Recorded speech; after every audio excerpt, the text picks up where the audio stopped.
Yo, people, what's going on? Welcome back to the channel, man. And we are here, man, on I would say, a historic day, man, on the YouTube scene.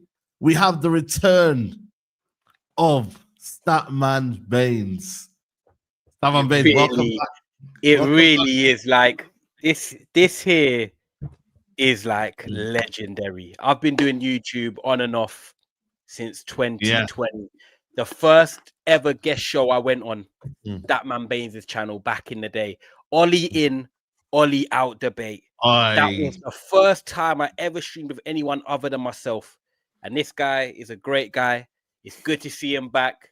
Exclusive Ornstein Bobber. This is Saeed Bomber. Man Baines is back. 3-4 years, retired.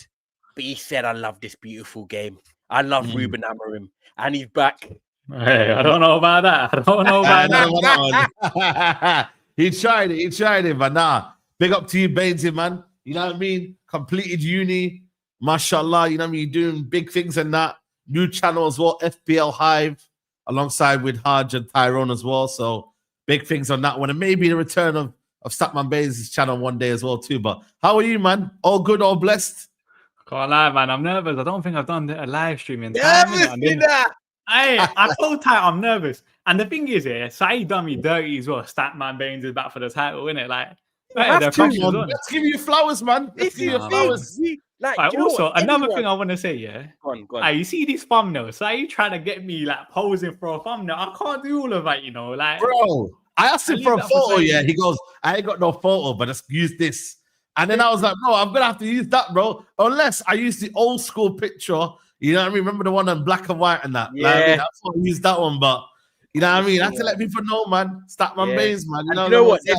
There's people that are watching this. Big up guys that watch this every week. Like, subscribe. But if you're new to the channel within the last year and a half, where Saeed's grown from like 70k to 188k, you might not even know who Statman Bains is. But if you've been here on the journey from when Saeed was streaming from the get-go to like 2021, you guys all know Bains. I can see the chat showing love. Bro. This is historic, man. Bains is a legend in this YouTube business, people. So if you're new to it, trust me, respect it. Let me tell you a funny story. I think Statman Bains would know. Like, if you watch my early vlogs, early vlogs, I think it was we beat Newcastle 3-2. I think Martial got a goal. Sanchez scored. I don't know who got the winner. And we came back. We came back from 2-0 down. Statman Bains is one of the first people in the comments. That's when I had like 5k followers, man. So you've been there from the start, man. So wicked, you know what I mean? We won't forget Murder Madness as well. You know what I mean? The back and forth like that. You know what I mean? Murder Madness. Bro, I'm telling you, man. I say, Ineos are not doing that much better, man. Shout out my boy Myrtle. Hey, listen. I don't know about that one, but we gonna talk, man. And like I said, man, the whole Ronaldo, I was here, man. I think I was in my old house, man. I said we're gonna win it. Oh, man. Ronaldo, Sancho came with Varane. Me and Statman had the shades on. We thought we were going to win everything, man. You know what I'm saying? One thing I will say, there's no one that backs Ronaldo more than Statman Bains. He's still to this day, he does it. Still to this day. Oh, boy, man. Nations League, what can I say? Boy, that's what I'm saying, man. But now, big up to you, man. Make sure you follow his channel, FPL Hive, links in the title. Also, Ty Sports as well. Big up to you, Ty, man. How are you, man? All back in... You know what I mean? Back in the routine, man. You know what I'm saying? Yeah, back in the routine. I'm struggling a bit. I'm not going to lie. You know, the grind is the grind. You know, schools are back. But the podcast, the channel stays consistent now. So, yeah, big up everyone that's locked into the channel, getting closer to 5K. So I'm at 500 and something away now. Check out FPL Hive as well. We've got a special guest appearance coming up after this show as well. So make sure you lock in for that. But, yeah, man, you know, football content's here. And we got the Manchester Derby. So, I'm looking forward to it. This weekend, look, we got football until 10 p.m. You got West Ham Tottenham, you got Brentford Chelsea, then you got the boxing, Crawford Canelo. Yes. And then you got the Manchester Derby. So you know what? Break. No sleep.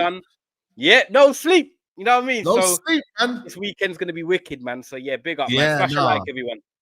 Yeah, big up to everyone locked in, man. Like I said, man, we're gearing up towards the weekend. But I want to start off with obviously the midfielder, man. Fabrizio Romano has been talking about potential midfielder this January transfer window. Baleba is mentioned, of course. You know what I mean? I doubt Adam Wharton comes, but he's one of the names as well. And obviously Stiller is still on the mentions as well, man. But what are you, man, saying? Like, it's something that we didn't target in the summer. We didn't do it. You know, we was having this conversation with Nuruddin and Moose yesterday. It is a problem. It still is a problem. You know what I mean? Like, I'll start with you, Tyrone, man. Midfielder, Baleba, can we do it in January? Is it too much of an ask? Or are we going to go in that Conor Gallagher route? Because we were nearly close to signing Conor Gallagher. But I'm being serious with you. It was a possibility. So, like, can United do that, though? Do you reckon United got the money? You know what? Like I always say, refer back to it. Me and you we're similar age, born the same year, right? We've seen big transfers happen. Fernando Torres leaving, in January. Andy Carroll joining Liverpool as well in January. We've seen big transfers happen. There's some off the top of my head that you can think of.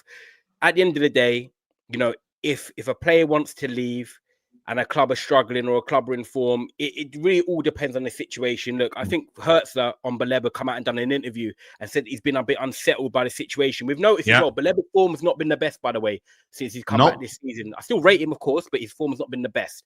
But I think it depends on the situation Manchester United are in, if I'm totally honest. If we're doing well, then we might be like, do you know what, we can get by until the summer. And if we have a pre-contract agreed or like pre-agreement with Baleba, it's cool, he comes. If Man United are really struggling, then it might be like, yo, we need to make enforcements now. So I really think it depends on our situation as a club rather than do we go out and buy a midfielder in January or not? Because the truth is, we know that a midfielder is coming in the summer, if not two. I've already said it. Casemiro and Bruno are going. Agate, we know Amrim's not really feeling. Kobe, he will take over when Bruno is gone and have more of a role. But we need at least two midfielders. Eriksen left the club last summer. So whether it happens in January or summer, it's going to happen. But I don't know in January, if I'm honest. I don't feel like someone like Adam Wharton's going to leave in January. I don't think he's that type of player that's going to leave. Baleba, he's got AFCON as well. So it's going to be a difficult time to potentially do a transfer then. And what I don't want Man United to do is go and sign someone for the sake of signing someone. I want us to sign people that are coming into this football club to start and make an impact straight away. And look, we all know we should have got one in the summer. We didn't. We can't dwell on that now, even though Baines has got a good point. I know he's probably going to make what he's been discussing in the group chat. But, bro, I think now for a big money signing to come in to this football club, it's going to be this summer. I just don't see teams wanting to let go of their players and us going out and spending another 100 million on a midfielder. And look, being honest, Saeed, we're not in Europe. We're already out the Carabao Cup. So when it gets to January, all it is the league and FA Cup. You know, me and you were talking about 4 competitions and someone put in the comments, we only got 2 left. Do you know what I mean? So really, like 1 game a week with the midfielders we've got now, we have probably got enough. So I want quality over just buying. And quality normally means summer. The thing for me is, I hear your point, but like, bro, our Achilles heel right now is our midfield. It might not be, there's a lot of quantity there. There's 4 positions. 3 you would argue are vying for 1 place. You know what I mean? You got to remember, like, we got 1 position that's already been taken. Bruno Fernandes is taking that regardless. So the other 3 are fighting for that 1 spot. So it's all of a sudden like it makes it difficult. Obviously, Bruno will then play maybe 10 role when Mbumo leaves or whatever to AFCON, etc., etc. Arman's going to go to AFCON. So we probably may do. I think the need for a midfielder now makes even more sense in January because obviously Mbumo and Ahmad are going to be out for a couple of games. So therefore, Bruno might get involved in a 10 role. Saying that Xerxes and Mainu could play there, Mason Mount could play there to fit as well. Yeah. So I still think for me, we're still in midfielder. But then again, does Amrin does he deserve a midfielder with the way we're playing? Statman, like the way will it change our approach? Will it change the way we play really? When you see the midfield is always vacated and not really used, we don't play through it, we don't attack through it. You know what I'm saying, bro? I think I said this to Ty maybe. Like, I don't think Manchester United's issues on, like, let's say personnel issues right now. I think there's a lot to do with the setup that Almiron has in it. And the thing that's Ty about me in the group chat, like I said this, we should have never got 3 forwards in the summer. Like, for me, like, it was just illogical of saying we're not going to get a midfielder. We didn't need 3 forwards. Like, whether you like it or not, Bruno is probably better off in one of the 10s in my eyes than in midfield. You still got Mason Mount, who we know Almiron's a massive fan of. We've got Xerxes, who people, listen, he's a bit hot and cold in terms of the way people look at him, kind of thing, innit? But you still have him. You then have 2 forwards that I think we should have got, not 3, and then you also have Ahmad that can play there. Like United's recruitment in the summer for me, like it was just poor in terms of the way we kind of done it, kind of thing, innit? I think with you, like how you said, like, does Almiron deserve a midfielder? Forget Almiron, like United deserve a midfielder, kind of thing, innit? Like we know, no matter what, there's probably a chance that Almiron's not even here in January. So that's true as well. We're gonna have to plan, kind of thing, ahead, kind of thing, really. But at the same time, listen, man, I said this, like the issues are bigger than personal issues right now, innit? So like, what can we do? What would you have done then? Okay, so like, you know what you said, I wouldn't have got 3 attackers.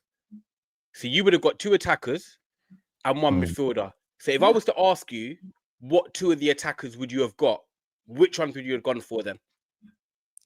That's a difficult one, and I probably would have. I'm here. That's what I do. This is what I do. That's why I'm in the middle. Yeah. I would have gone with Cunha. I probably would have got. I know, like, for example, I've seen like some comments in the channel, kind of thing. And I know a lot of people are not the biggest fans of Cesco, but realistically, once you lose Højlund, and listen, Højlund was probably the worst out of the front 3. You're gonna need another striker, kind of thing, innit? Especially the way Almiron sticks with the 3 like forwards. He doesn't play like a 3-5-2 at any point, innit? Yeah. So you would have signed Mbeumo then? Nah, like I said, I think, listen, you could have got with Ahmad playing further forward. Listen, whether people like it or not, and I've still got question marks over Ahmad, but Ahmad was one of our better players last season. You could have gone with Ahmad there. You then also have the license to go with Bruno, or Mason Mount in that area. I don't know if Mbeumo was like a necessity signing, if I'll be honest. I think the more I look at him, he looks more necessity. The more I watch him, I feel like he's probably the most crucial player. You know what I say? Yeah. You know what I say? I think Mbeumo's quality, by the way. I'm just saying, in terms of, you probably could have got with Ahmad playing the number 10 role, if that makes sense, innit? And then getting I think a midfielder is more important. And someone said that Mbeumo's better than Cunha. Listen, I think they're all quality midfielders, kind of thing, innit? But I think this is another thing I look at. Once Almiron gets sacked, there's probably a high probability that we're going to get a manager that plays the back 4. Yeah. How then are you going to fit in Mbeumo and Ahmad in the same team, or probably 2 of our better players? Bro, this is what we wanted. I like this because at the end of the day, I feel like now we've got options. Ahmad can play maybe in a 10. Ahmad could now play on the right. If you look at it right now, okay, cool. It's 1 game a week this season. But at the same time, this is good for competition, man. I feel like for me, we look down upon competition, man. When we see now Mbeumo falling off a little bit and he's not really fighting and whatnot, Ahmad can come in. You feel me? Like, bro, man, I've got to be upset that they're not playing. I want to see that. Do you know the thing with the competition thing? I said this. Competition makes sense if your starting 11's good. Like Arsenal now getting like competition with the likes of Madueke, for example, isn't it? Yeah. Because their starting 11 is at a very good level. United starting 11 is not at a good level where then you can look at, once Almiron gets sacked, you're going to have Mbeumo and Ahmad on the right side. No, because you're going to have guys like Casemiro who are probably not good enough to play midfield right now. Or, for example, a lot of people question Bruno in midfield. Yep. So until 100%. You sort out your starting 11, I don't get the urgency to build like a proper squad, kind of thing, innit? Yeah, but you say that. That's a fair point. It's a fair point to an extent, because you're saying sort out the starting 11, but Cunha and Mbeumo are sorting out part of the starting 11. That's why we signed them attackers, because I know you're saying Ahmad, but look, some people, Baines, I'm going to disagree with you. A lot of people that have watched Ahmad that I spoke to prefer him at wingback rather than in the number 10 role. And that's me being honest with you. So Mbeumo comes in and starts. Cunha comes in and starts. They give 2 different profiles. One's the ball carrying, picking up from deep. We saw against Arsenal, Cunha's that guy that can take a game by the scruff of the neck. What we haven't had with players such as Mbeumo is the ability to run in behind, the ability to stretch the pitch. We saw it against Fulham at times. We saw it against Arsenal quite a bit. And then who was the game we played? Burnley, where I think it was his best game. Yes, it's Burnley. Yeah. But he was able to get in behind. He could have scored 2 or 3 on another day. If we don't have Mbeumo there, I'm looking at that game thinking the Man United quite stifled in the attack, that we've got no one that's really breaking the lines, stretching the pitch, making them runs in behind. So I'm going to disagree that when he said I would get Cunha over Mbeumo, the more I watch it at the moment, I actually think Mbeumo is maybe more of a necessity than Cunha, even though I love both.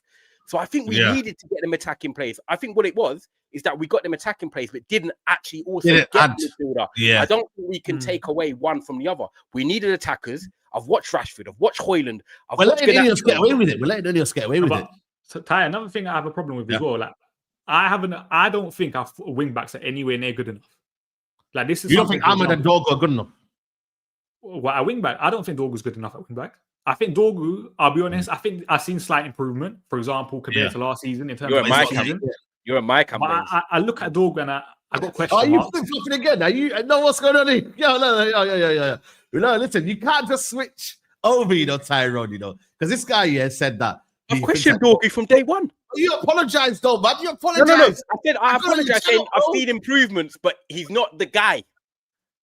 This brother, man. Nah. Don't do this. Listen, hold on a minute. I think for me, he gets harshly criticized, but I do believe, like, he's not the ready-made quality yet. But I still think for me, he's got facets of his game that I like.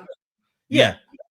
No, but like some people said, Dorgu was our best player during preseason. That's what I said. I think Dorgu's improving, but I still question that the level that you can get at, if that makes sense, innit? Oh, yeah. I agree. I think Ahmad on the other side, I still got question marks. And another thing I have here, like, when it comes to our wing backs, when you look at, like, let's say the top wing backs over like the previous years, for example, maybe like in the Premier League with a Thomas Tuchel, Reece James was brilliant at attacking space. We're looking at Bayer Leverkusen, for example, under Xabi Alonso in recent years. Frimpong is brilliant at attacking space. Yeah. I don't look at Ahmad and Dorgu, for example, and say you are brilliant at attacking space. Like Dorgu for me, like. But the thing is, I think they're working on their partnership. I think Ahmad and Boomer is a work in progress. I still think they haven't clicked yet. I still think when they know what to do, Ahmad, for me, like he wants to be the 10, but he also needs to understand that, it's not a defensive formation. Maybe the fact that our manager's making it defensive, that it makes it look defensive, but it really shouldn't be defensive. If I'm seeing Quenda for Sporting Lisbon do what he does, are we saying that Ahmad isn't as good as Quenda? No, but Saeed, this is where, like, I think when it comes to Dorgu and Ahmad, players' like intentions on the football pitch are much more important, kind of thing, isn't it? Yeah. So when you watch, for example, Dorgu, is Dorgu's first intention on the football pitch to attack space? Like, I don't think, for example, when you watch Dorgu, you see a wing back. I think you see a very good left back, potentially. Yeah. For example, even when I watched Denmark versus Portugal, I think at the start of the year, I looked at Dorgu and thought, you know what? There's a very good left back in there. Are we profiling the best at wing back? That's a question I have. I look at, for example, like there's certain players you look at, for example, like Diego Moreo from Strasbourg is a very good shot, by the way. But when you're looking at, for example, a Juve at West Ham, you look at a Juve and think he probably has more intentions of looking like a wing back, if that makes sense, in terms of what he offers on the pitch. That's why I got question marks with Ahmad and Dorgu. I'm not saying like they're horrible players, kind of thing, innit? Like, for example, I think Dorgu's massively improving. I really like Ahmad. But when I look at how they set up and their first thoughts on the football pitch, that's where I got question marks.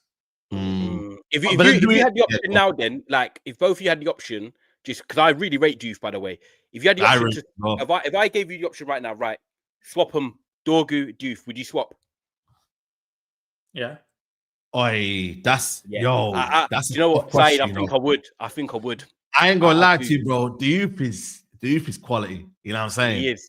He's got. You know what it is? It's the aggressiveness to get up and down the pitch. Dorgu sometimes possesses that, but then sometimes there's moments where I'm like, do a bit more. And look, people say in the comments he's only 20, and I completely agree with what Saeed's saying. He's 20, he can improve. But I do, I said it from early. I had question marks over Dorgu, but I do think he has improved from what I said from my comments last year to now.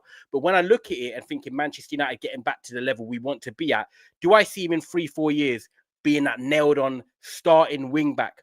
I don't know. I think he's a really good squad player, but when I'm talking about the levels of being a starter, I don't know. You know what? This is the one. You look at the right hand side for Crystal Palace. You've got Munoz. Yeah, he's quality. That's a wing back. Again, it comes down to coaching, though. Do you think Munoz? But they're playing the same formation. But it comes down to coaching. No, but it also comes down to coaching. But I also think certain players have that natural instinct to attack, for example, space. Yeah. Like, for example, like someone said Ahmad isn't that direct. He likes to link and give and go. I think that's a very good point. That's a very good point. Like, you don't necessarily see those sort of players at wing back, if that makes sense, isn't it? That's why, like I said, they're good players, but I'm just saying, have we profiled them the best in terms of saying, yo, Ahmad, Dorgu, your wing backs? I think we could have done a bit more better with the recruitment. This is the thing, though. Like, when I look at it, like the manager Amrin likes to play left footers at right wing back. You feel me? Like the problem is Dalot. I don't know where you stand with Dalot, Statman Bains, but I think he's done. He needs to go cut, man. I don't think he's good enough for me to be playing wing back. No one is good enough to play right back. But the manager, obviously, obrigado tax. That's there, innit? You tell me. It's true, though. It's there, bro. Obrigado. Obrigado. You know what I'm saying? You might know already, bro. Like, this is the problem, though. Like, he likes left-footed, right wing back. And that is a different dynamic, bro. Had we had a Munoz, it would look a lot better. But I refuse to believe, though, that Mbeumo and Ahmad running at me is a problem. And it doesn't look well. I look at that as a coaching issue. What is going wrong for Mbeumo and Ahmad not to be a threat? And both of them not to be causing me problems, bro. If I'm a left wing back and I'm a left midfielder, I'm not going past my halfway line. I'm a real but just because you have two footballers on the same side doesn't mean they're gonna be effective. If that makes sense, isn't it? We always say partnerships are more important. Yes, I agree. So when you look at that partnership on paper, could you see why people have question marks over maybe Ahmad and Mbeumo together? I think the answer is yes. Yeah, I agree. I'm not saying they're both horrible players. I think they're both two quality players, and it can work, innit? No balance, man. Do you think they're too samey? It's not even too samey. I just think on the football pitch they want to do similar things.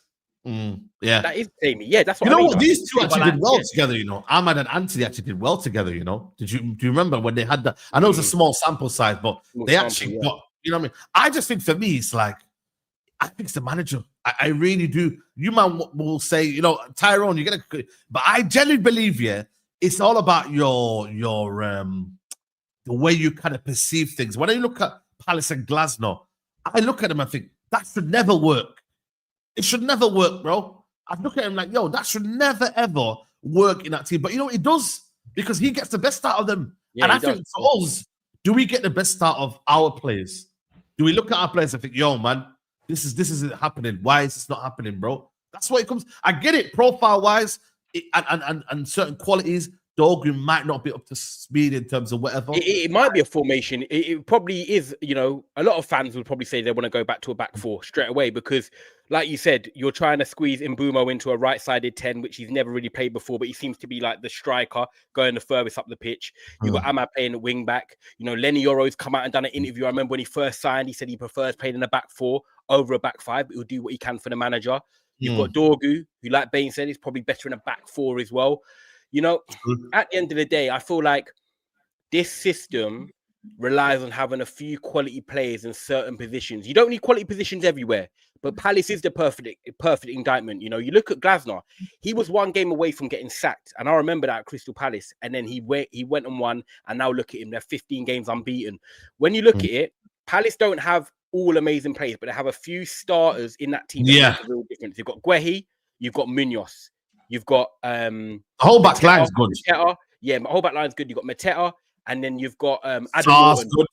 And you got Adam Morton. But when I'm talking about specialists, the team. When you look at them, you're like, yeah. Top 4 or 5.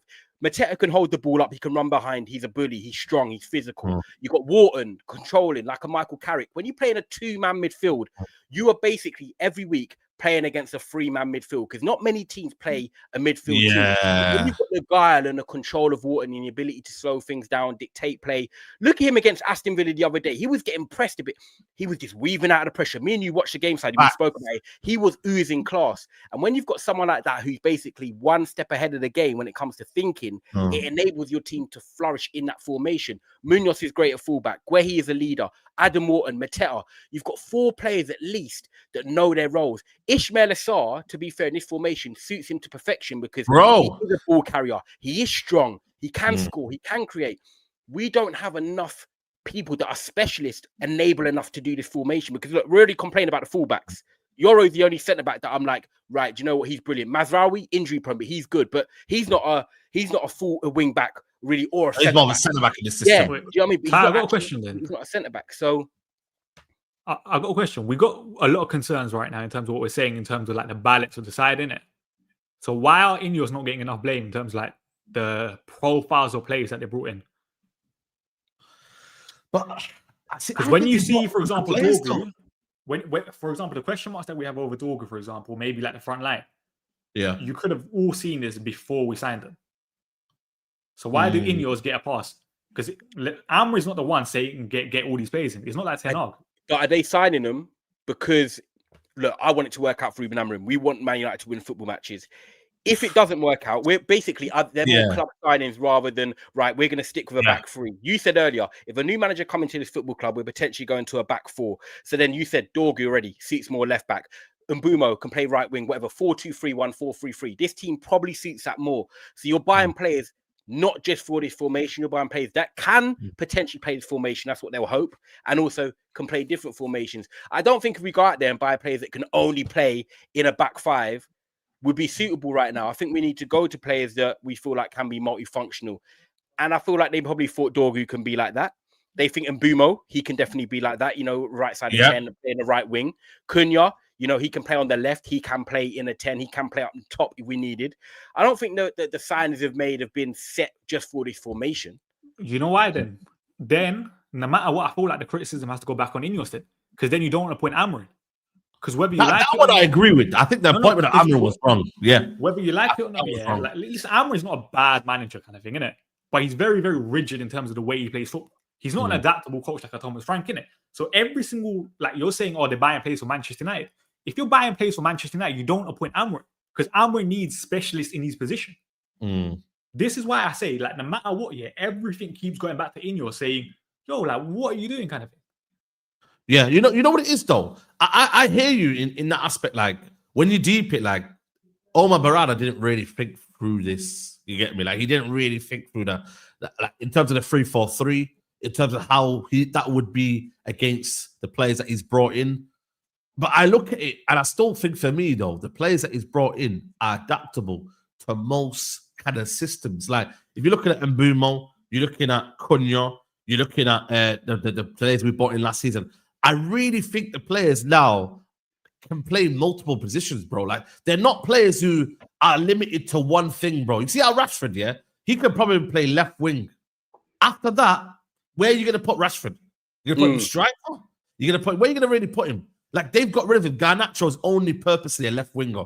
Was when I look at the rest of the players that we brought in, they're suited to different positions, bro. And I like that. I just think of it, we're letting the manager off the hook again. And I keep repeating myself. We are letting the manager get away from actually coaching and doing his job now. Ineos have brought in players that are good for... If a manager came through the door now, he wouldn't look at these players and think, this is a rubbish squad, this is actually a dead squad. Amorim might not look at it and think it's a rubbish squad either. But he ain't got no choice, man. What do you mean, brother? He ain't got no choice in this. You're saying... But he doesn't have... Bro, he hasn't worked with what he's got here and been able to show an improvement. So he hasn't really... 3 games into the season. Brother, are you serious? Yeah, I am serious. Brother. It's not 3 games. We drew with Fulham and we should have beaten Burnley more than we should have. Brother, we're talking about the whole time he's been here, bro. Yeah, the whole time. Bro, we knew we needed signings, though. We've got signings. This is the time. But Ty, this is where you miss it. This is where you miss it. The same concerns that you might have had last year in terms of the tactical setup at Amorim, you're carrying it onto this season. You can't just say it's 3 games. This is what I'm trying to say, but it's not 3 games. It's not. And also, if for me, a sign of a good manager is when you haven't got all your tools. What do you do? When I look at you, I'm like, if this is what you're doing now with these group of players, you know what, man? I'm rating you more that I can be like, when you do get players here, you're going to see a level of improvement. We haven't seen that from Amorim. So therefore, you can't say it's 3 games, Tyrone. Because really and truly, what have you shown me without your so-called, like, your players that you've got? You haven't shown an improvement. So therefore, is it going to really improve once you've got your players in? It might do in terms of an individual level. You might get, the improvement from Cunha and Mbumo, because we know they're good enough anyway. But at the same time, tactically, are we going to see a jump from him? I'm not sure. I really do. I'm not sure. Obviously, I'm not sure, but I'm optimistic. I'm gonna give it a bit more time. I agree. Yeah, I'm going to give it a bit more time to see if he can. I did like the performance against Arsenal. The question mark for me is consistency. Can we follow it up? Can we go back to back and beat Man City this weekend? That'll be our first time winning 2 league games in a row. But I look at it and we could have been on 6 points this season. and we're up there in terms of higher up in the league. And you know, we look at other clubs that are below us, and you know, other teams are struggling as well. No one's really found their feet. Look at Aston Villa; they're struggling. They're looking pants at the moment. I'm always questioning Emery. Me and Traps arguing on here every week. He wanted them at United. Oh, thank you. Ty, the thing is, you can question Unai Emery all you want. Yeah, that's fine. Why is the same energy not put to Amr? Because Amr last year was way worse than Unai Emery. Like, I said this with Ty. Yeah. I feel like Ty is very good at analysing other teams, isn't it? But when it comes to Manchester United, he don't show the same energy. And he don't show Amr in the same energy. No, but the thing is, I said this. Ty is very good at analysing football. But when it comes to Manchester United, it's common sense goes. Oh shit! Listen, man. Yo, stop. Listen, this is why I like about Statman Bains. He will press you, you know. You get me? But that's true, though, you know, man. Really and truly, them problems when we're looking at all this, bro. Amra's been doing that. I'm not saying Amra might not improve here. I think, listen, I've said United should finish fifth this year, by the way. So you know me. I think the squad is capable of finishing fifth this year. But it's down to the manager now to live up to that expectation, bro. Can he do it? I don't think he will, but can he do it? Do you think based off the start of the season that you still believe that we can finish top 5 based off other teams, by the way? Yeah, and we're looking at other teams as well. The fact that we've got one game a week, the fact that, like I said to you, I still think this squad is capable of getting top 5. I really do. Where did you have us, Baines? Say that again? In terms of the league. Stop looking at the comments. I don't focus. Concentrate. Concentrate. Yeah. In terms of the league, top 5 should be the aim, kind of thing, isn't it? Oh, so you're saying top 5? Yeah. Top 5, man. Why not? With the quality we have in our squad, listen, you can question whether we're going to do it or not. That's a different story kind of thing. 100%. I'm just saying, when you're looking at the personnel, listen, there's a lot better ways that we could be performing right now, innit? Yeah, I didn't say too much different. I said top 6. I think, look, at the end of the day, top 4 on paper is the top 4. But then, top 6 is not like Jeopardy. It's not like, I think for me, we'll talk about it more so. If we do not finish in the top 6 here, this is where Ineos, like, really and truly, we've got to be on their case, because that means now you've not got to top 5 or Champions League football for 3 seasons, bro. 3 seasons in a row. You know how mad that is? Have United ever been out the Champions League for 3 seasons? I'm trying to think. I don't know. Probably not in. I think 2 max. 2 max. And also the 1 game week thing. Forget the squad. 1 game a week. Come on, man. That's massive. That's massive, bro, man. You're saying that Casemiro, all these guys, that you might not believe in, this season with 1 game a week, they can max out their level. And they can max out their level. I might be wrong here, but now the Champions League has like more games, like in like the league phase than it did in the previous stage. Yeah, 8 games. Yeah, they got 8 games. Yeah, so like you should technically be like in a stronger position. Well, we looked at it. Me and you looked at it. Teams that are in the Carabao Cup still have got 6 games this month. They play every week, midweek. 6 games. Yeah, we looked at midweek, like Champions League, Carabao Cup, Champions League. Then and it's back like literally teams have got 6 games this month. Wow. I don't think there's excuses for us at the end of that. I think with the 1 game, but then Ty, what do you expect to change it? Because Amrit's had a preseason now. You're playing 1 game a week where you're working on the change, whatever, like training ground. What do you expect to be different? Well, the main thing, results. Yeah, that is what I want. That is the main thing. I want to see results. I need to see Man United winning more games. I think we should have beat Fulham, but we were poor after 30 minutes. So I think that went great. Arsenal game, I think, if any team deserved to win, it was us. Could have got a draw minimum. Didn't happen. Beaten Burnley. Could have beaten them by more. Now we go into this game against Man City, Chelsea. And then I think, I can't remember what the fixtures are after that. This is going to be a test. Chelsea, Brentford. Brentford half 12 kickoff. That's it. Yeah. But at the end of the day, the first thing I want to look at is results, Baines. That's what managers are judged off. At the end of the day, you can play all the attractive football and try all you like Ange at Tottenham, but we need to win. We need to win games at the end of the day. And I'm hoping that Amorim can give us that. I'm one of them guys. I'm not going to do the, I'm out and the next minute I'm in because we beat Man City or beat Chelsea. At the end of the day, I still want this manager to turn it around. And if he doesn't, look, if I'm the last one to jump off the ship, I haven't got a lifeboat on me because you lot have taken them all, then cool, so be it. I'll try and swim back to shore. But I'm still here. This is nasty work, by the way, by Ty. How is it? Let me tell you something. I'm consistent on what I think. I'm not saying I want this manager gone yet. I'm still. Let me tell the chat something. Yeah, me, Ty, and Harj in a group chat, for example. Yeah, see, whenever United lose, and me and Harj are trying to press Ty, guess what? 0 messages. As soon as Amrin gets a victory, wow. As soon as Amrin gets a victory, yeah, boy, Baines, hard. What do you think on the results?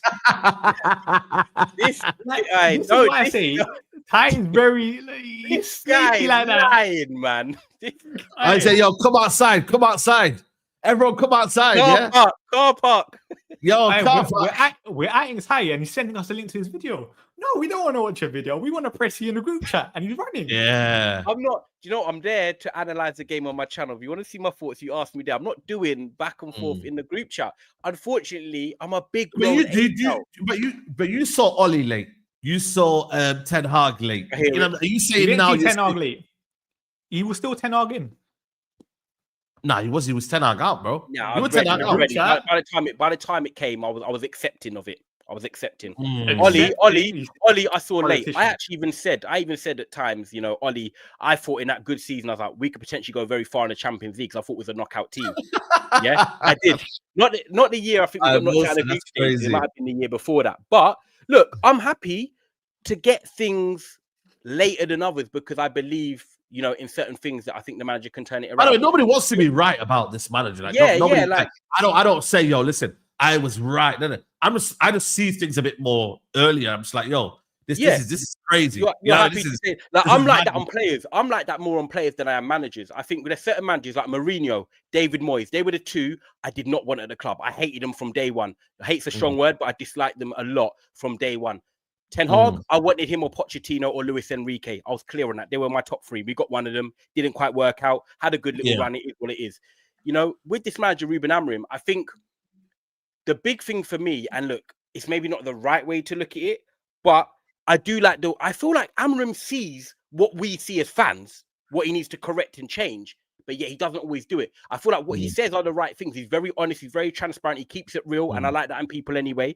But I just now need to see it resurrecting on the pitch and turning them, you know, there's the speeches into wins. Because I think if he does get wins and he does get us going forward, I think he's the type of manager that a lot of us can get behind because he's likable.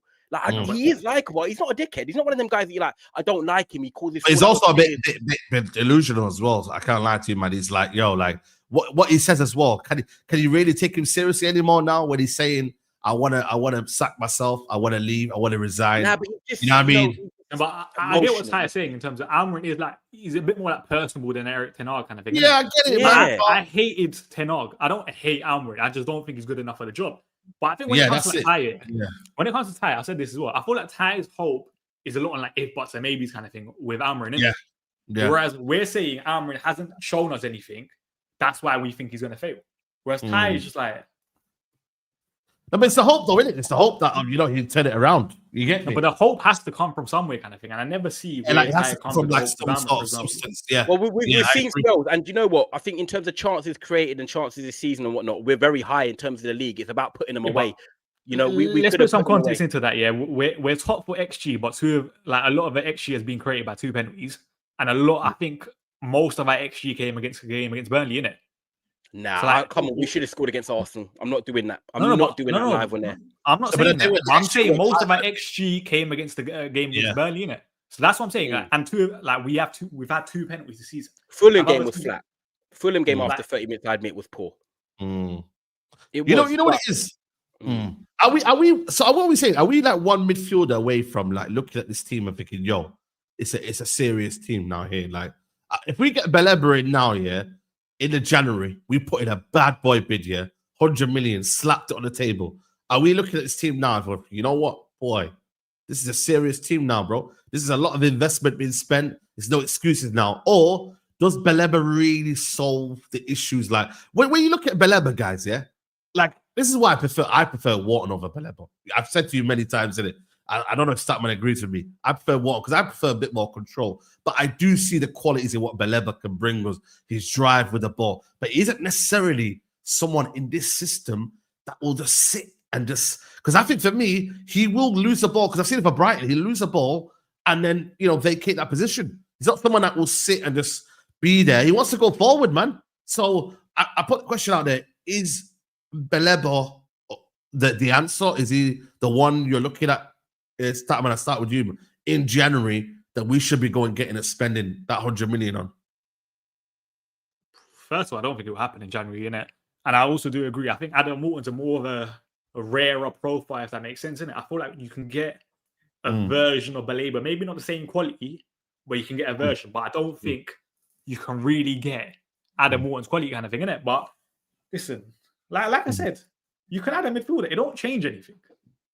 Like I keep saying it, a lot of United's problems right now are not personnel, it's tactical. It's the way we set up our sides. For example, like I'm not like, let's say Bruno's like biggest fan or kind of whatever, yeah. But when Bruno, for example, pushes forward, it's because he don't really have like natural midfield tendencies kind of thing, innit?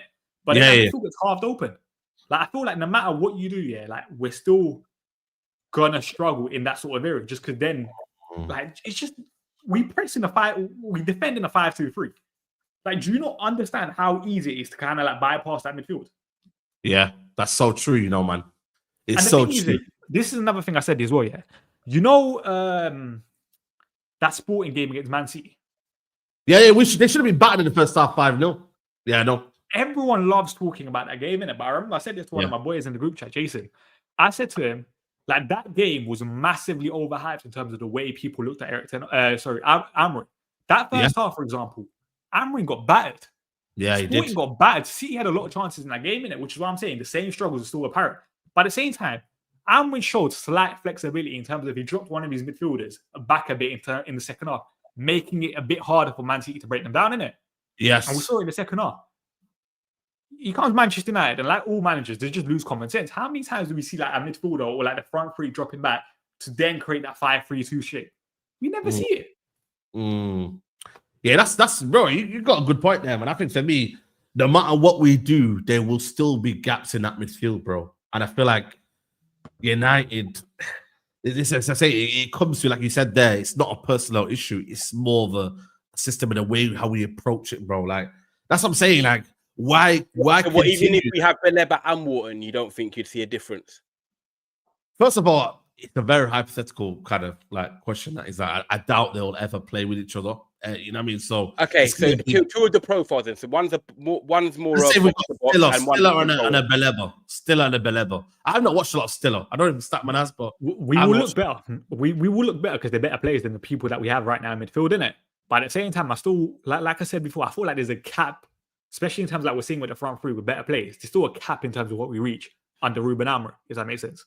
Yes. Okay. So you don't believe that this manager can get us to where we want to be. You feel like he is capped and he will stop at a point. Would you change manager now, Baines? Would you sack him now? I would have sacked him last year. Yeah. Exactly. So okay. So yeah. I remember what I said. I think I said this when Amorim first came in. I think I said it in the group chat when obviously there was a lot of conversation around Tuchel.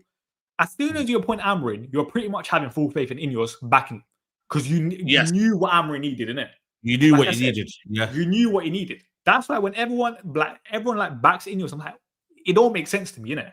No, but I'm very, very balanced with Ineos. I do see the wrongdoings, but you also got to remember the recruitment of the last 2 years has been one of our best recruitments in a long while. Let's be honest. I'll be honest. I also do think there's an element that does get overhyped in terms of the recruitment. For example, a lot of people said like we went with Premier League proven players here. Okay, fair enough, innit? And I'm not saying the signings are bad. I'm very happy with Cunha and Mbeumo, for example, innit? Yeah. But you know that, of course, it might not be to the exact same level, but you know that summer that we bought Wan-Bissaka and Harry Maguire. Harry Maguire was one of the best centre-backs in the Premier League that people wanted. Wan-Bissaka was one of the best right-backs in the Premier League that people wanted. So this idea that Ineos came in and changed our recruitment policy, but the problem is we bought them for not only a big fee, but we didn't like Harry Maguire, even though he was still, I think for me, I rated him at the time, so I'm not going to flip-flop, you know what I'm saying? But I think for me, Wan-Bissaka was almost like, let's just go and get him because we did it right, but we were desperate. We didn't think through Wan-Bissaka deal. Let's be honest, though. We didn't think through it. We were very, very on our knees, bro. Yeah, but I also do think, I think it's fair to say that Aaron Wan-Bissaka at that point in his career was looked at as one of the best right-backs in the Premier League, innit? I think that's fair to say, innit? Yeah. That's what I'm saying. Yeah, I would say so, yeah. I'm just saying, I feel like the praise for Ineos has to be a bit like, what do you call it? Premature. Yeah, I think that's the word because we've seen it in the past, if that makes sense. No, but I don't think we've seen it on this scale, though. Lenny Yoro, one of the best up-and-coming centre-backs in world football. He's class. He's one of our best signings already since first. Yeah, Delict strong. Mazarawi for 12 million. Look at that bargain we got there for Mazarawi. Okay, Ogati was horrible. And Booman could have been the two best in the league. for what? A combined 120 million, was it, together? Yeah. Like, I think for me, don't get me wrong, yeah. Like, United might have done this in the past, but on this scale where there are more hits than losses. I was actually about to say there's probably more hits than misses thinking about it. Yeah, that's what I'm saying to you, bro. There are more hits than misses. That's why I believe. I've never thought of it like that. I've never gone through the signings and thought of it bro. like there's a lot more hits. Unless, like I said to you, we then don't rate Dogu, or we don't rate this player here, or we don't rate that player there. Cesco's up. Fair enough. Yeah, it's like people don't rate Delict. I think Delict's a good centre back. I think he gets massively, you know what I mean, slandered by the fan base for no reason. But like I said to you, it's up to people how they judge him. Mazraoui, does he think he's a right back? Does he think he's a centre back? I don't know. So it all comes down to value for what you've got. Mazraoui is value for 12 million. What more do you want? Like, do you want some guys to do everything? Like I said, I feel like even United in the past, some of the individuals that we signed are very good in it, but it's about how you make a balanced 11.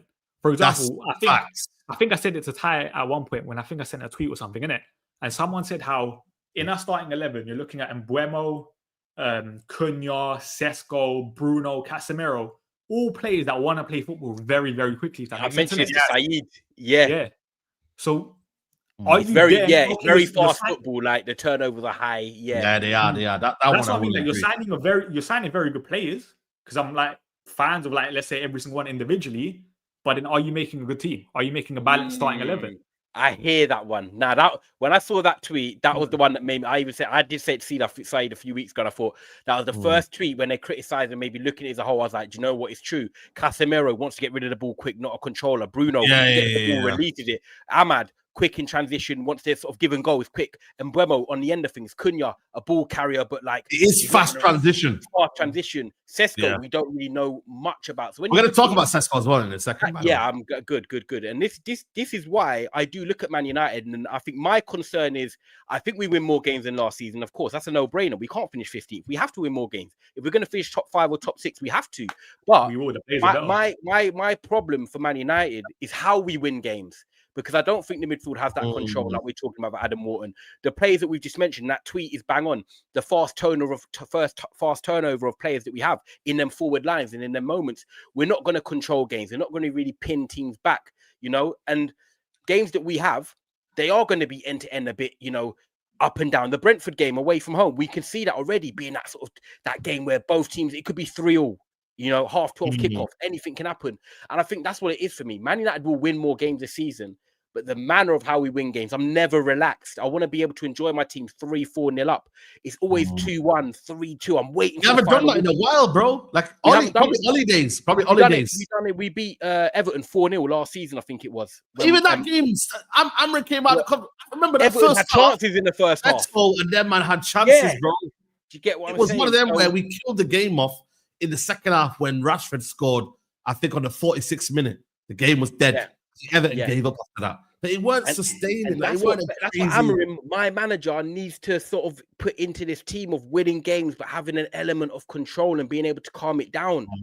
And look, we're 3 games in, which is why I am gonna take my time and see what happens with this Amarim thing. I know some people have said 10 games. And you know, I originally gave it 10 games, but when I see the Grimsby, I said, "Khalas, man." Like, I mean, it's over now. It's over now. Like, in terms of the goals, though, in this team, though, like, we have brought in a new attack, plus Xerxes is there. Like, do we now trust this attack to now deliver, guys? Because Mbeumo, Cunha, I think Cunha will be back, you know. I reckon Cunha is not injured, guys. I reckon it was just precaution, and it was a case of not forcing it against a team like Burnley. You feel me, man? So, what are we saying about this attack? Is this attack ready to score the goal? Because I said, for me, 15 goals, 12 to 15 from Cunha and Mbeumo. If we could get them, that would be amazing. And I said 10 to 12 goals from Cesco. Maybe 10 to 15. I mean, we'll get Cesco. 10 goals for Cesco, 10 for Cunha, 15 for Mbeumo. Yeah, because I think Mbeumo will get more. I think he's the one that's going to be the numbers. He's going to produce the numbers. Yeah. So is that reasonable, guys? Or are we again? Because we're not a goal scoring team. The last time we scored over 70 goals was under Ollie in 21-22, was it, or 2021? I don't know which one it was, but we're not a very much. lockdown season. lockdown season, but we're not a goal scoring team, bro. You see what I'm trying to say, bro? I do think. Yeah, I think 15's fair. I know Mbeumo was on pens last year, but I think he's in a team that should be better. Of course, it's Manchester United, no disrespect to Brentford. And I think with Cunha, why I'm not... And you know what? This is why I don't get obsessed with numbers, because I don't think numbers justify how good a player can be. We know that Cunha can be... Cunha's a brilliant player. We've seen it already so far, the glimpses. And I think at the end of the day, for me, is how impactful he can be. And the goals will just be a bonus because he's going to be there anyway. Yes. Whereas Mbeumo, I feel like he does need to have the output to make an impact because he's not really as involved in the build-up and stuff. Cesco, you know, I don't know what Baines' thoughts are, but I've already put my question marks out there. I didn't really want Benjamin Cesco in the first place, but I also think we don't cater to his needs. However, when he has come on, Man United have also been poor when he's come on. The levels have dropped, and I'm just unsure. I want it to work out. He's young, but... You know, was there other options out there like an Ollie Watkins or, you know, people how hard was screaming last night in a group chat, Moyes Keane over for Cesco last night. But some people say, what the hell? He's only had one good season at Fiorentina. There's going to be question marks of Benjamin Cesco. I want to know, Baines, like, what have you made of him so far? And what are your initial plans for him in the future? Are you behind him?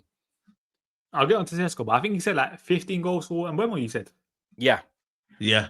You don't think that's a lot?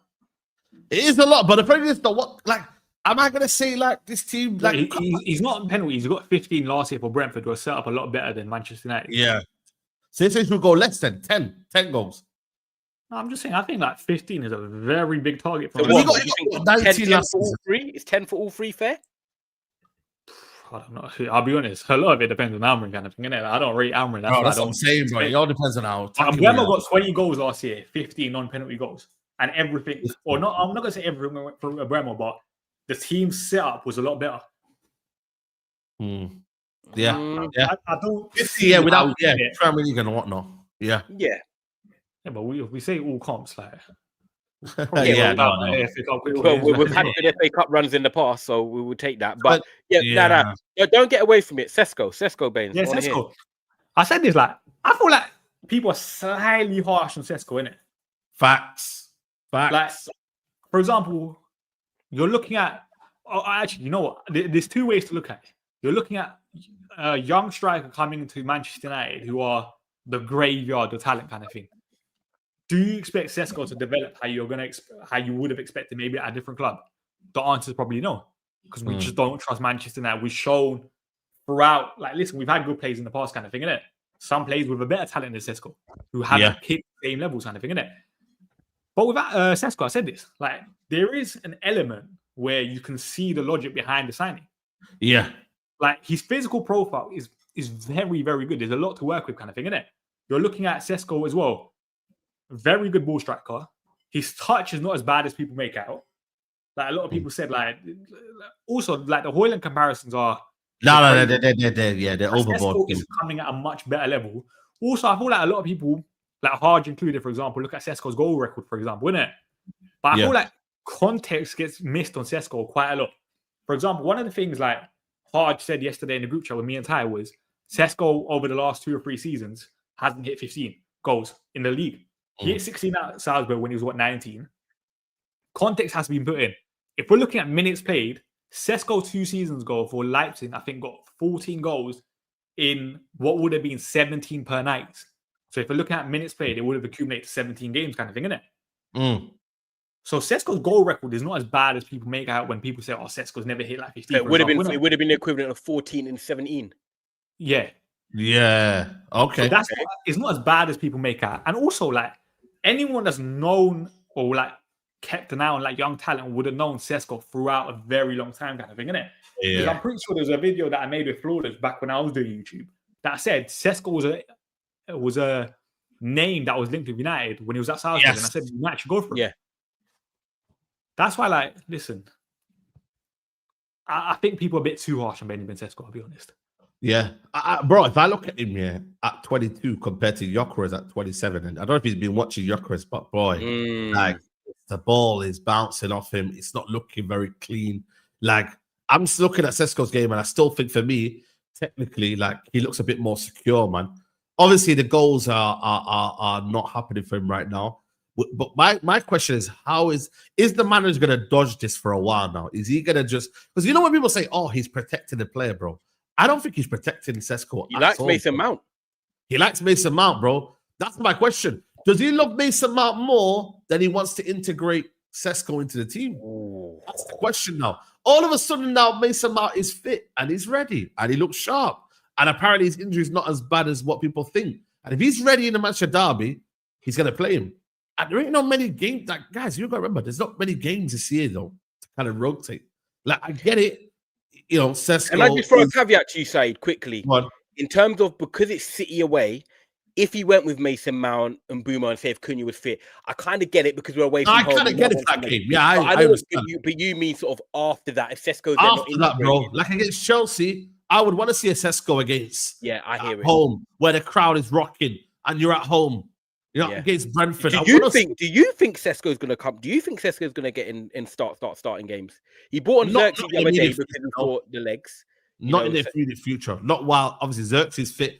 He's probably come at the worst time as well now, which is kind of crazy for a striker. Because the manager talked about we need presence in midfield. He literally said, "Yeah, I'm gonna crash it on Højlund because we've got a guy who's gonna come in that's gonna have more presence."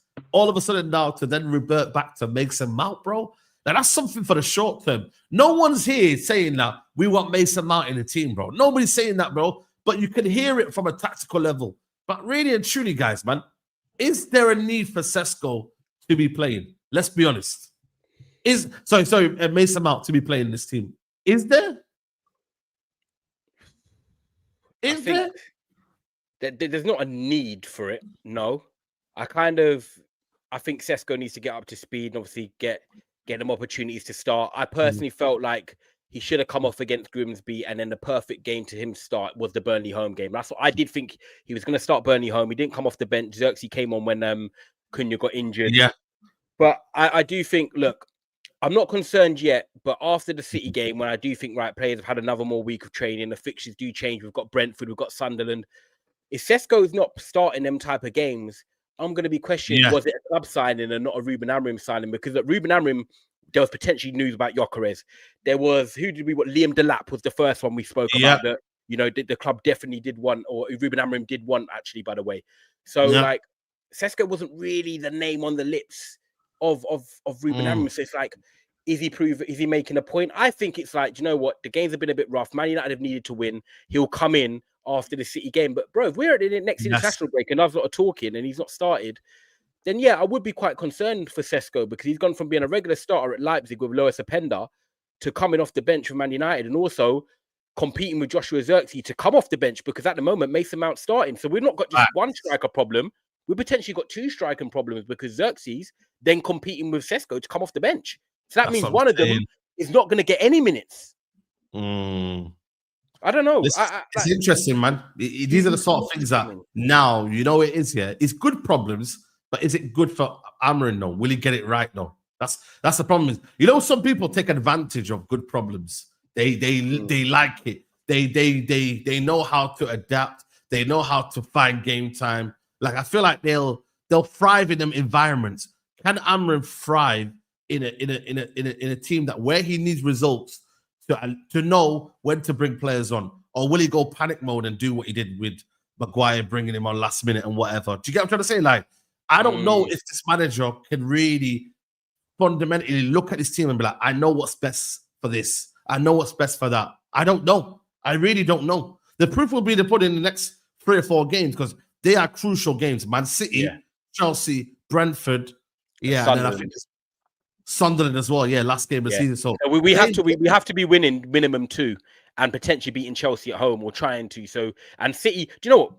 I've said it already. I'm not trying to get giddy, but it wouldn't surprise me if we went to City and won because City are not looking great themselves. So, you know, if Cunha's fit, we've got a chance. If Cunha's not fit, I'm not very confident, but I feel Cunha, his best game will come in that game against Man City. I think Cunha and Mount will be fit, you know. I've got a feeling they'll be fit. It's a game changer. I'm telling you now that I will feel confident, more confident going into that City game. But my question to you lot is, with this Cesco not starting, do you two have belief that an attack of Cunha and Bumo Cesco works? Do you guys believe the chemistry? Do you think it's there? Like that, because ultimately we know Cunha and Bumo are starting. So does Cesco make that a good 3, or do you not have reservations about it tactically? Or chemistry-wise? Go on, I'll let you go first, Statman. First of all, can I just say, Ty thinks we can win every single game, and we still haven't won back-to-back league games under Ruben Amorim. Bro, we're gonna find out now. This is it now. This moment. But Ty's question, Cesco, like I've said it, I do have concerns with that front three in it in terms of like the overall balance and personnel like combined in it. But at the same time, like I've been listening to that the Cesco like debate or whatever. I do think like the first 3 games, can you really start Benjamin Cesco just yet? Because realistically, he never really had like a lot. He didn't really play a lot in preseason. No. So do you not think it is a bit harsh, like saying or like judging it too early with how Ruben Amorim uses Cesco? It is, but at the same time, though, when he's been brought on, though, he's almost like it's not been really a plan, though. Have you noticed it? It's like It's been poor. Just say it, Fade. It's been poor. It's poor, man. It's been poor. Like, not from his point of view. I'm looking at for the manager's deployment of him, how he wants him. What does he want from Cesco? I don't know. Are we playing through to him? We've just launched the ball in the air, and everyone's saying, is Xerxes a better fit? But Xerxes playing the 10 though. Yeah, I hear it, but is Xerxes a better fit as a striker? That's what I'm just asking. I'm just, around Cunha and Mbumo. I don't know, maybe. What do you think, Baines? Because I know you're thinking. Yeah, but I'll be honest, like I've got question marks over Xerxes as well, though, innit? Like I'm not as big as a Xerxes fan as like Ty. I know Ty really likes Xerxes, so. No, but have you got? But I'm talking about Cesco though, because he's the big money striker that's coming. That's meant to be starting games. Do you have question marks over Cesco with working at United and in this front three? Like, whatever you say, don't worry. Like, I'm not gonna penalize you for it. I want to know your thoughts. Man said penalize. I don't know, man. Like I said with Cesco, I feel like he has a lot of stuff to work with, innit? But at the same time, agree. Like I don't know, like. He's a player that needs to be developed. He's still relatively raw for his age, if that makes sense, isn't it? Yeah. That's where, like, I understand why people didn't want Cesco, and I understand why people do want Cesco, kind of thing, innit? Which is why, like, how that front line's gonna function, we just don't know, kind of thing. But, like, for example, like a lot of people said, like, Cesco hasn't done anything when he's come on, Xerxes, whatever, like, they have question marks over him up front. I feel like most strikers under Ruben Amorim have been neglected. Yeah, that makes sense. Like, sure. Listen, I don't like Højlund, kind of thing, innit? I wanted him out. But did we provide Højlund with the best environment to succeed? I would say for me, yes and no. He had a lot of game time to prove something to the Man United fan base. But at the same time, of course, we weren't, yeah, you know what I'm saying? That we didn't play to maybe his strengths, or we didn't find him in certain areas. There weren't a lot of chances created for him. But at the same time, though, he had ample amount of opportunities. Yeah, listen. Let me get clear. Under 2 managers as well, yeah. Højlund's rubbish. Like, listen, yeah. He's gone in it. But I'm just saying, like, I don't think we provide the best environment for our strikers to succeed. I agree. It's a graveyard. It's a graveyard. Yeah. It's a graveyard shift. Yeah, it's been a consistent theme throughout a lot of like managers kind of thing at United. Yeah, when you look at but one striker have eventually got to get it right. Hopefully, do you know what I mean? And when you've got Mbumo and Cunha there now that are regular starters, are Premier League proven, can provide the running and behind, can provide dropping in the pockets and linking up. You've got 2 different profiles there. We cannot complain about them 2 signings. We wanted Premier League proven, perfect age. We got that. A striker has to find one of them has to find a way to make it work. Xerxes, I believe, has that great profile that Mbumo can really feed off. Cesco, I don't know if he wants to be running in behind more or dropping in. I feel with him, like, I'm confused watching him. Like Saeed said, which is kind of perfect. Xerxes wants to drop in. We know he's intelligent. You know what he's about. We know what he's about. With Cesco, does he want to run in behind? Does he want to come short? What does he want to do? How does it work with his front three? These are the things I'm watching and looking for. And right now, I can't see the answers yet. But someone said same can be said for Cunha and Mbeumo, but they're finding ways. I agree, but I also think they're 2 better players at this stage of the career. 2 better players, yeah, they're just 2 better players. Like, I would expect just for them to show more like elements of individual brilliance, just because I rate them higher at this current stage. Yeah, they're just 2 better players. That's the thing about them, man. They're just 2 better players, and that's where I look at it from that point of view. Like, yo, the fact that they're better players, they're gonna do better stuff. Thing with Cesco, Can he peel away from a defender, run, and then do a madness? I haven't seen it yet. But the problem is, though, when we're playing the ball, it just feels like it's just so slow. And Boomer wants to do his own thing. It is. You get me? Like, it's one of them, just get the ball and cross it in. Or when he does come on, we don't cross the ball in for some reason. You know what I'm saying? So it's going to take time, bro. I think, you know what it is, though? Problem is in football now, yeah, it's almost like you've got to do something instantly. And if you don't do something instantly, you're a flop. I get we banter words and we banter on. You get me? Like, we're going to do that. That's just kind of tribalism, yeah? But us as a fan base, though, I gave Hoyland a year to really figure it out. And then after a year, I was like, yo, I'm done with this guy, bro. So with us, yeah, it's almost like we need it to bang now because the necessity and the need is that's what it is, though. It's because we're not. If we're winning leagues and doing whatever, like when Ferguson was bringing in when Ferguson was bringing in Nani and Anderson, we weren't like, you've got to be 6 straight away. But because we're desperate for wins and we want to have an impact this season and try and get in the top 5, top 6, the pressure is kind of on these players to perform. If we're giving Hoyland a year, I'm not going to lie, based off natural ability and what they've done so far in their careers, if we're giving Hoyland a year, Cesco has to have a year. Like, that's the truth. Whether people like it or not, look, I've said already, Cesco needs to improve. I think he's been poor when he's came on, and we've looked. But it doesn't mean I think he's a crap player. Two things can be right. I think when I say that, people think, oh, Ty doesn't rate Cesco. I think Cesco's all right. He wouldn't have been my first choice striker, but I see that he has that natural ball striking ability. He has a good, technical ability, can control the ball well and stuff like that. But like, I do want to kind of see a bit more from him, but I don't think he's a bad player. I just don't know. It's hard. It's really, really hard, man. Guys, make sure you like this video and subscribing, by the way. I don't know what the likes are on. Yeah, the likes are on. We're on 476. We're nearly at 500 likes. 500 minimum. Let's get these likes up, man. 500 minimum. Let's Woody's in there saying a year. Like Pep we allow Pep to sign players and give it a year. Yeah. Do you know what I mean? Man United is just different to every club. And this is why I'll always say we're the biggest club in England. No matter what, we're always in the news. People love talking about us. It was only bloody yesterday. Sorry about my language. It was only yesterday. Robbie Earnshaw was on Sky Sports saying that it might be a mistake selling an honor. What are we doing here? They're rage baiting, man. They do rage baiting. No, but that's what I mean. These Sky Sports, but they fell off, man.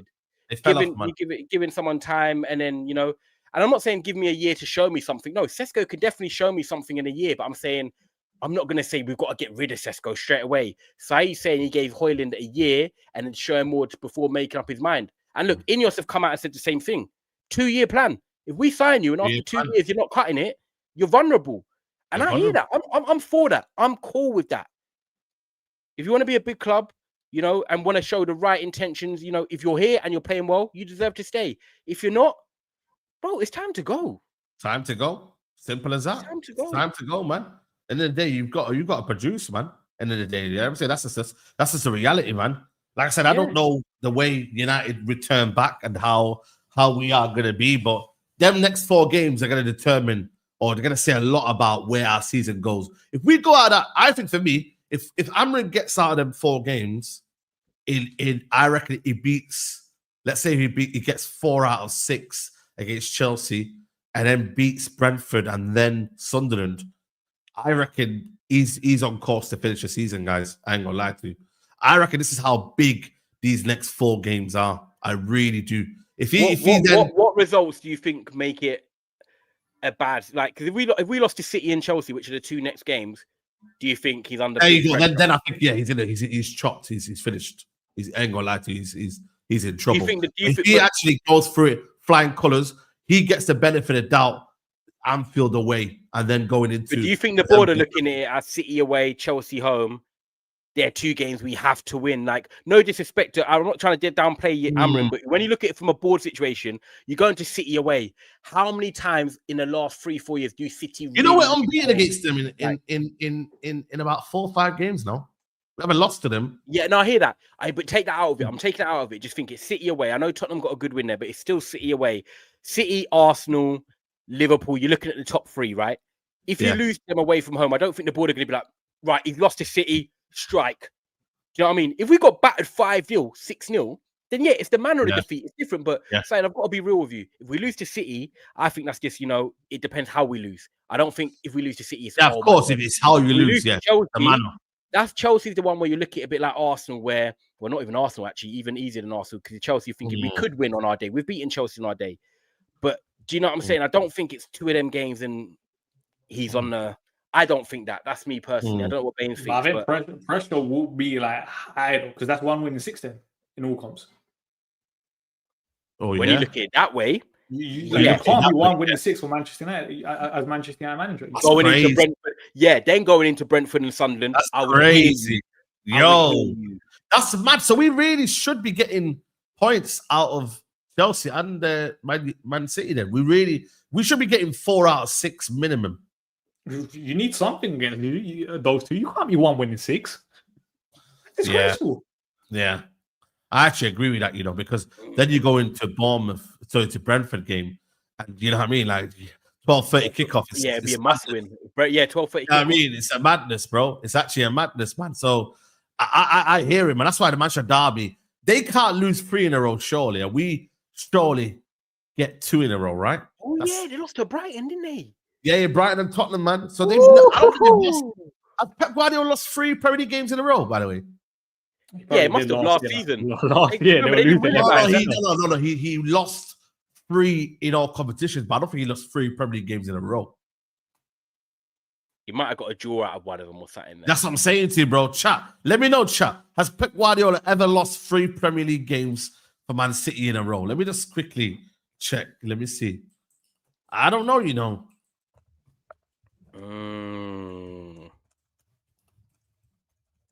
I don't know. Do you know what? I'll be honest, like I don't know what the guys think in the chat as well, and even Baines. But going to City this year is the least scared I've been in a long time. Yeah, and I have to be real. Like, look, I respect City. I know they've still got Haaland. No, Reinders is there. Rodri's back.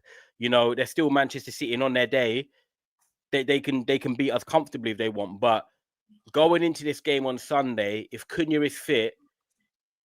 I'm not saying it's the most confident. It's the least scared. That's the easiest way of putting it. It's the least scared I've been going to the Etihad in a long time. I'm thinking, do you know what? We ride the storm for the first 15, 20 minutes and there's game on. We're going to get chances. And Mbumo is going to get moments. Cunha is going to get moments.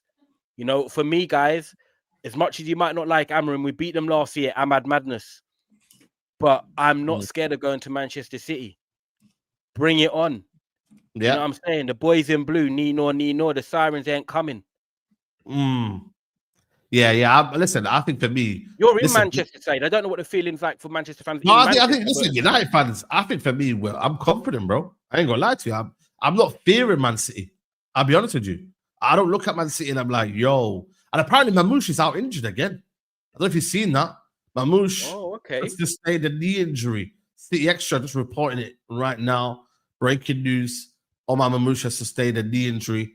Versus Burkina Faso and has submitted substitutes this evening. So that's one less attacker. They've already lost Cherky. Foden apparently is not playing as well. So boy, like I don't know, man. It's one of them where boy, we just got to look at it a bit. If we would play our game, we hit them on transition. We could be a threat, man. I don't see why not. I really don't see why not. Why we shouldn't go there. Not saying that we're going to smash Man City. But we could go there and beat Man City and have that confidence. Baines is smirking like I think he thinks we're mad, or I don't know. Do you not agree, Baines? This has got to be the least scared you got to think going to the Etihad, surely. Listen, we'll see in it. Like whatever you can say about Man City, they can probably say the same thing about us. I know. I knew you were going to say that. I literally knew he was going to say that. He's by the way, politician, man. He's a politician. You cannot call anyone a politician. Yeah, to be fair, you can't call anyone a competition. Yeah. But at the same time, it's like, bro, like, we've got to feel confident about our team, surely. We surely can't be going to Man City thinking, yo, like, it's the end of the world. We're not going to do anything, etc., etc. You know what I'm saying? Like, we're gonna get moments. It's just about if we're clinical. There's one big question I do want to ask, actually. Yeah, but then who starts in goal? City will also have moments, though. Le Mans has got to start. Le Mans. Do you think Le Mans starts straight away? Le Mans got to start, bro. I'm starting him, man. I'm putting him in the deep end, man. Oh, I'm doing it. I don't care what anybody says. I'm doing it. Nah, I hear you. Do you know what? As a keeper, it's not like all I want is a 7 out of 10. Come out, claim the ball, make comfortable saves. You have to be fancy with your feet. Just do the basics right, and you're fine as a keeper. Yeah. If he can do that, he's better than Onana and he's better than Baines. So yeah, do you know what, Saeed? Start him. Get him in there. I know some players have crumbled. I remember Vidic and Evra's debut against them, and it was very difficult. I think they got. I think he'll still play Bayende though. I think he will still play Bayende though. I think he might. I think he might give him a chance to train and train and get used. He'll start Bayende. He's got this weird. I think the media have really rattled him. You know, the media have rattled him because what his decisions have been. Like they've kind of forced him to kind of almost back Bayende because they've said to him like, "Yo, you're playing Onana 1 minute. He don't look great. Bayende don't look great." Then all of a sudden he was like, "Nah, Bayende does look great. He saved us many times." So I feel like his ego will get in the way now until he realizes, shit, Bayende ain't that great. Let me go bring in Le Mans. You see what I'm trying to say? So we're gonna wait and see, man. Man said Donnarumma masterclass. Did you see the error yesterday, by the way, by Donnarumma? Like, oh nah, did he make one? Bro, big boy error, man. He was meant to punch it that way. The ball went in the back of the net. So wow. I wonder if he'll start. Yeah, he will definitely start. He will definitely start. He's the one of them that it's easier to start him than just drop my man on the bench. So we will see, man. We'll be there, man. We will be there. But people, man, this has been a good show. Been a good, you know what I'm saying to you, reunion. You know what I'm saying to you. Statman Bains, if he's here weekly, we'll find out. You know what I mean? Proof will be in the pudding on that one. But Statman Bains, what do you reckon of your debut, man? Give yourself a rating out of 10 for your debut. This guy, man. All I'm going to say, the debut could be a stinker and Ty will still back me. Yeah, it's true. It's true. You know what I'm saying? What do you think, Tyrone? I'll give it a 6. I think he done well. I think the nerves was there at the start. He grew into it. I feel like there's more to come. Like I'm not going to give it on 8 and 9 because I know Baines has got levels to get better and improve. So, you know, I back my boy. I think there's more rumbles to come. I think, you know, it's international break. We're just talking like chilled. What, you know, me and Baines have gone back and forth. Me and Saeed have gone back and forth. This is gonna get people like drama. You know what I mean? And I'm telling you now, this was, you know, easier way in. Going to the restaurant, take a seat.